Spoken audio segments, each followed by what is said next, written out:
গত কয়েকদিন ধরে এই রুবি পেট্রোল সিএনজি পাম্প যেটা আছে সেখানে একটা দালাল চক্র চলছে। কয়েকজন এখানে দেখছে লম্বা লাইন পড়ে আছে, 3 ঘন্টা 3.5 ঘন্টা 4 ঘন্টা করে লাইন দিয়ে গ্যাস ভরতে হচ্ছে।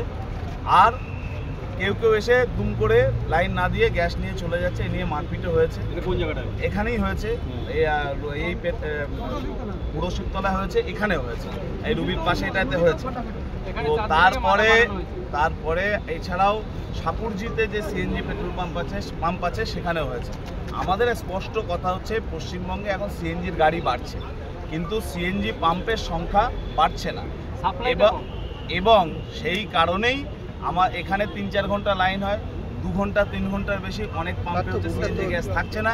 রাজ্য সরকারের পরিবহন দপ্তর তারা এই বিষয়ে ভ্রুক্ষেপ নিচ্ছে না, এবং সিএনজি কর্তৃপক্ষের সঙ্গে বেঙ্গল সিএনজি, এটা হচ্ছে কোলাবোরেশনে একটা কোম্পানি তৈরি হয়েছে, তারাও এটার ভ্রুক্ষেপ নিচ্ছে না। ফলে ড্রাইভারদের অকারণ হয়রানি এবং লোকাল দাদাগিরির সম্মুখীন হতে হচ্ছে। তার প্রতিবাদে আজকে আমাদের কর্মসূচি। আমরা চাইছি যে সুষ্ঠুভাবে সিএনজি সরবরাহ হোক এবং এতক্ষণ যেন লাইন দিতে না হয়।